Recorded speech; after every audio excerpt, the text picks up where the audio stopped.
Hello বন্ধুরা, Mala's gardening হ্যাভেনে আপনাদের সকলকে অনেক অনেক স্বাগত।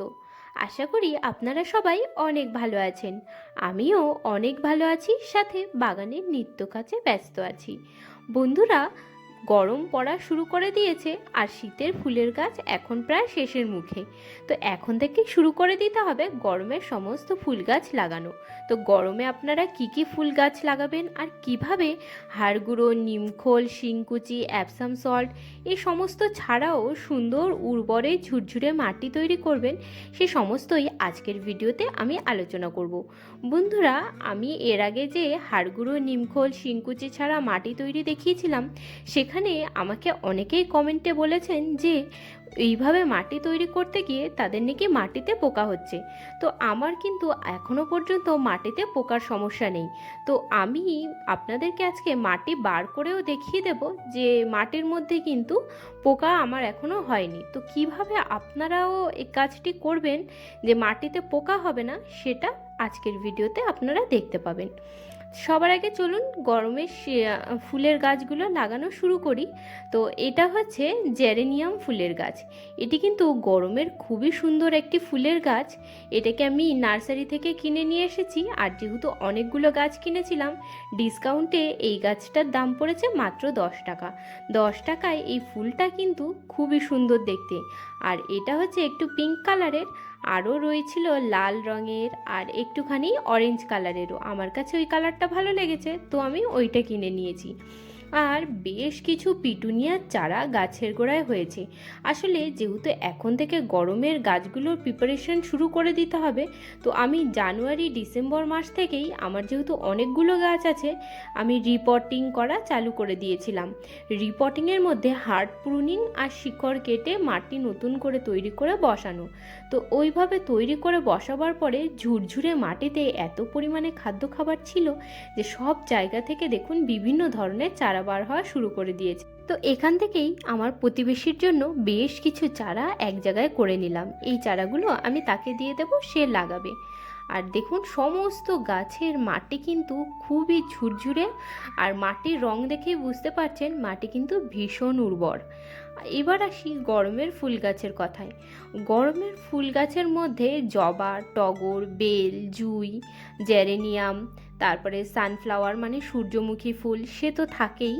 আর কিন্তু একটা খুবই সুন্দর ফুলের গাছ আপনারা লাগাতে পারেন, সেটাকে আপনারা 9 AM, তারপরে পার্সোনাল, পর্তুলিকা, আবার অনেকে একেই মসরোস নামেও চেনেন, আর আমরা এখানে বলি টাইম ফুল। এই সমস্ত টাইম ফুলের গাছগুলো শীতকালে কিন্তু ফুল ফোটে না, আর এই গরমকাল থেকে শুরু হবে এর ফুল দেয়া, আর চলতে থাকবে পুরো শীতকাল পর্যন্ত। আর ফুলগুলো কিন্তু একদম ছোট ছোট গোলাপ ফুলের মতো, আর রং বিভিন্ন রঙের কিন্তু হয়, লাল, সবুজ, হলুদ, সাদা, অরেঞ্জ, পিঙ্ক, সমস্ত রঙের এই গাছে কিন্তু ফুল হয়। আর দেখতেও খুব সুন্দর লাগে, আর পরিচর্যাও খুব বেশি লাগে না। আর প্রচণ্ড গরমে একদম কম জল দিয়েও কিন্তু এই গাছগুলোকে বাঁচিয়ে রাখা যায়। আর দেখুন এই সমস্ত গাছগুলো একটা গামলার মধ্যে বেশ বড় ঝোপালো হয়েছিল, কিন্তু যেহেতু শীতকালে এই গাছে ফুল হয় না, সেহেতু আমি ছোট ছোট বাটির মধ্যে কাটিং রেডি করে ভরে রেখেছিলাম। তো কাটিংগুলো থেকে শিকড় তো খুবই ভালো বেরিয়ে এসেছে, কিন্তু পাতা টাতা এখন কিন্তু ভারী কম। এখন যদি আমরা একে সুন্দর করে মাটি রেডি করে বসিয়ে দিই, তাহলে প্রায় 1 মাসের মধ্যেই রেডি হয়ে যাবে গাছগুলো ফুল দেওয়ার জন্য।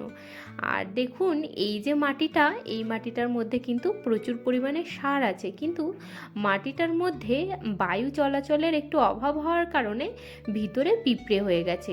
তো এতে কোনো সমস্যা নেই, এখান থেকেও এই চারাগুলোকে বার করে নেব।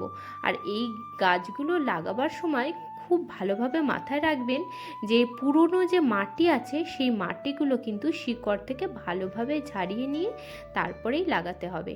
আর আমি এখানে যে মাটিটা ব্যবহার করছি গাছটা লাগাবার জন্য, সেই মাটিটার মধ্যে রয়েছে খড়, কোকোপিট, আর শীতকালে যে আমি সবজির খোসা দিয়ে মাটি তৈরি করেছিলাম সেই মাটি খানিকটা রয়েছে। বাইরের হাড়গুঁড়ো, নিমখোল, শিংকুচি, অ্যাপসাম সল্ট, এমনকি কোনো প্রকার কেমিক্যাল ফার্টিলাইজার ফার্টিলাইজার ছাড়া একদম সামান্য মাটি দিয়ে কিন্তু এই মাটিটা তৈরি করেছিলাম আমি। আর এইভাবেই আমি কিন্তু আমার বাগানের সমস্ত মাটি তৈরি করি। আর আমার বাগানে কিন্তু পোকামাকড়ের আক্রমণও কম, আর গাছের গ্রোথও কিন্তু খুবই সুন্দর। আপনারা তো ভিডিওর প্রথমের দিকে দেখেই নিয়েছেন। তো দেখুন আমি এইভাবে ছোট ছোট গর্ত করে মাটির মধ্যে গাছগুলোকে বসিয়ে দিচ্ছি। বন্ধুরা, আমার আগের ভিডিওতে যখন আমি আপনাদেরকে দেখিয়েছিলাম যে হাড় গুঁড়ো, শিংকুচি, অ্যাপসাম সল্ট, নিমখোল ছাড়া সবজির খোসা দিয়ে উর্বর মাটি তৈরির যে ভিডিওটি আমি তৈরি করেছিলাম, সেখানে আপনারা অনেকেই বলেছেন যে আপনাদের সবজির খোসা দিয়ে মাটি তৈরি করতে গেলে মাটির মধ্যে পোকা হয়। মাটির মধ্যে পোকা হওয়ার একমাত্র কারণ হলো মাটির মধ্যে যদি অতিরিক্ত পরিমাণে ভিজে ভাব বা জলজলে হয়ে যায় তাহলে এক পোকা হতে পারে, আর নয়তো আরেকটু পোকা হয় যখন বায়ু চলাচলের অভাব হয়।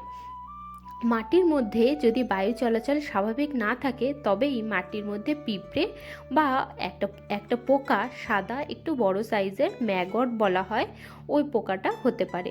তো তার জন্য আপনারা যখনই সবজির খোসা দিয়ে বেড তৈরি করবেন তারপরে প্রায় 10-15 দিন পরে চেষ্টা করবেন কোনো খুরপি দিয়ে ভালোভাবে মাটিটাকে একটু নাড়াচাড়া করে দিতে, যাতে ভিতরে বায়ু চলাচলটা স্বাভাবিক থাকে। ভিতরে যদি বায়ু চলাচলটা স্বাভাবিক থাকে তাহলে কিন্তু পোকা হবে না।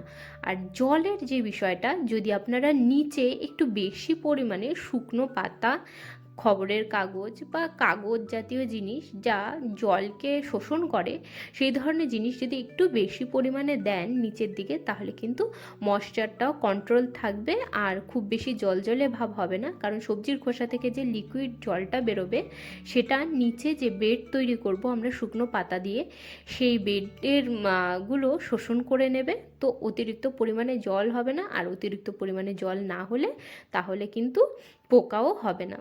তাও যদি পোকার সমস্যা থাকে তাহলে আপনারা মাঝে মধ্যে একটুখানি হলুদের গুঁড়ো ব্যবহার করতে পারেন, এটা কিন্তু খুবই উপকারী। তো এই যে বেডটা দেখতে পাচ্ছেন, এটা আমি শীতকালে তৈরি করেছিলাম।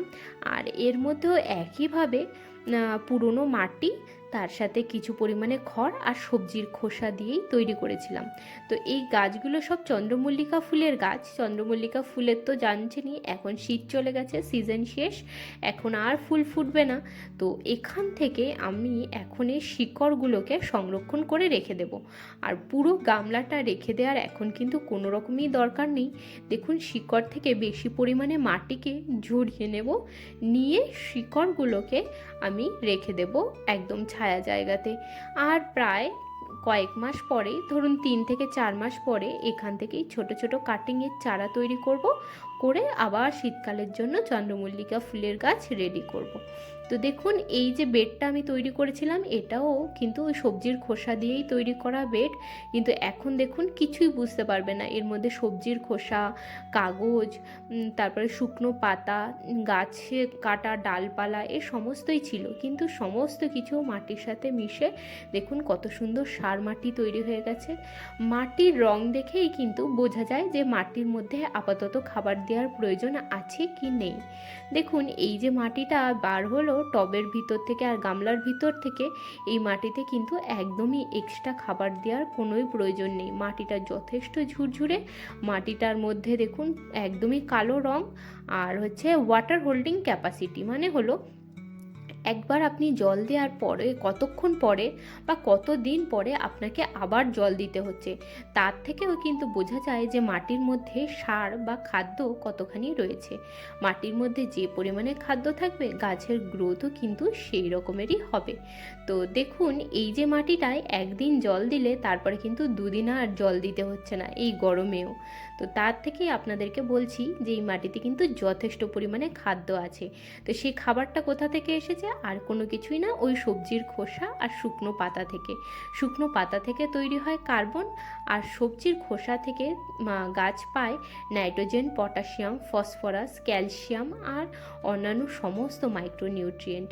কিন্তু এই যে মাটিটা দেখতে পাচ্ছেন, এই মাটিটার মধ্যে কিন্তু অত বেশি খাদ্য খাবার নেই। এটা দেখলেই আপনারা বুঝতে পারবেন এই মাটির রঙটা একদমই সাদাটে। আর এই মাটির মধ্যে যদি আমরা জল দিই, এবেলা জল দিয়ে আবার ওবেলা জল দিতে হবে। দেখুন, মাটিটা একদমই হার্ড, শক্ত। তো এটার মধ্যে এখন যদি আবার আমরা সবজির খোসা দিয়ে রেখে দিই 2 মাস, তাহলে এই মাটিটাও কিন্তু উর্বর মাটিতে পরিণত হবে। তো বন্ধুরা, যে কোনো অনুর্বর মাটিকেই উর্বর মাটিতে বা গাছ লাগাবার জন্য উপযুক্ত মাটিতে কিন্তু রূপান্তরিত করা যায়। তো তার জন্য আপনাকে এর মধ্যে প্রচুর পরিমাণে কার্বন আর নাইট্রোজেন, পটাশিয়াম, ফসফরাস এসবের সাপ্লাই দিতে হবে। তো এসবের সাপ্লাই আপনারা ওইভাবেই দিতে পারবেন যে বেশ পরিমাণে কার্বনের সোর্স, অর্থাৎ শুকনো কাগজ, শুকনো পাতা এসব, আর তার সাথে প্রচুর পরিমাণে সবজির খোসা মিশিয়ে বস্তায় করে বা গামলাতে বা টবের মধ্যে দিয়ে রেখে দিন। এই অনুর্বর মাটিও 2 মাসের মধ্যেই উর্বর মাটিতে পরিণত হয়ে যাবে, আর তার মধ্যে কিন্তু খুবই সুন্দর আপনারা গাছ লাগাতে পারবেন। তো এই যে মস রোজগুলো দেখছেন একদমই প্রায় মরে যাওয়ার মুখেই, শিকড়গুলো খালি বেঁচে আছে, আর ওপর থেকে কাণ্ডের অংশগুলো একদমই শুকিয়ে টুকিয়ে শেষ হয়ে গেছে। কিন্তু এখন যদি আমি এটাকে সুন্দর করে এই শিকড়টুকুকেই বসিয়ে দিয়ে জল দিই, কিছুদিনের মধ্যেই কিন্তু 1-1.5 মাসের মধ্যেই এই গাছগুলো আবার পুরো গামলা ভরে উঠে ফুল দেওয়া শুরু করে দেবে। তো গরমের ফুল গাছের কথা আপনাদেরকে যে বলে দিলাম, যে গরমে কিন্তু অনেক ধরনেরই ফুল গাছ হয়। বেশিরভাগই পার্মানেন্ট ফুলের গাছ, যে সমস্ত ফুলের গাছগুলো শুধুমাত্র শীতকাল ছাড়া সারা বছরই ফুল দিতে থাকে।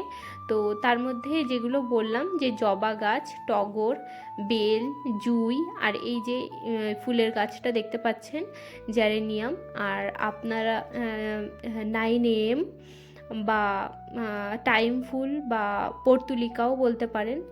আবার আরেকটি ফুল গাছ যেটা খুবই সুন্দর হয় সেটা হচ্ছে সানফ্লাওয়ার, সূর্যমুখী ফুলের গাছ। এই সমস্ত গাছগুলোই আমি সাধারণত গরমকালে করি। তো এই কটা গাছেই কিন্তু খুব সুন্দর ফুল আসে।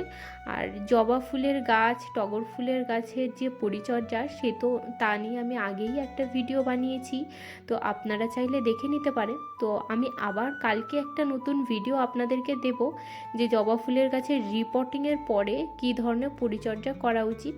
তো আজকের ভিডিওটা যদি ভালো লাগে তবে চ্যানেলটিকে অবশ্যই সাবস্ক্রাইব করে আমার পাশে থাকবেন। আর গার্ডেনিংয়ের রিলেটেড যদি আপনাদের কাছে কোনো রকমের প্রশ্ন থাকে বা কিছু জানবার থাকে, তাহলে আমাকে কিন্তু কমেন্টে অবশ্যই জানাবেন। প্রত্যেকটা গাছকে একইভাবে সুন্দরভাবে শিকড়গুলোকে থেকে মাটিকে ছাড়িয়ে নিয়ে বসিয়ে দেব মাটির মধ্যে, দিয়ে ভালোভাবে জল দিয়ে এখন 2-3 দিন রাখবো ছায়া জায়গাতে। আর ঠিক 3 দিন পরে একে আমি শিফট করব রোদ্দুরে।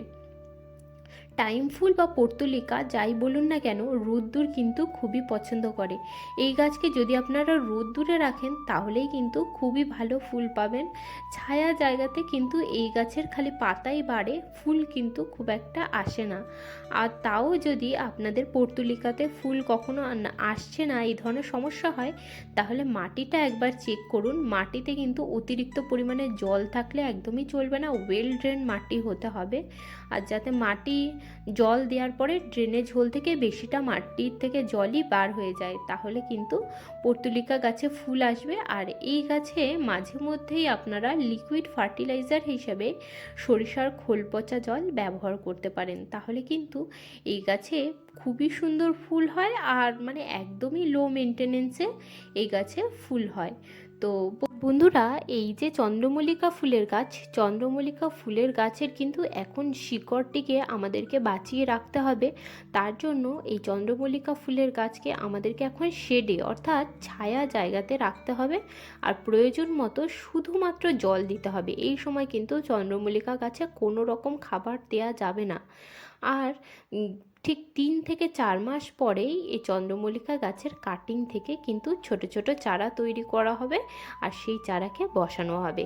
আর এখানে দেখুন বেশ কিছু ছোট ছোট পিটুনিয়া ফুলের চারা নিয়ে এসেছি, এগুলোকেও এই টবের মধ্যে বসাবো। তো এই মাটিটাও ঠিক একই পদ্ধতিতে তৈরি করা, খড় আর কিছুটা সার মাটি রয়েছে।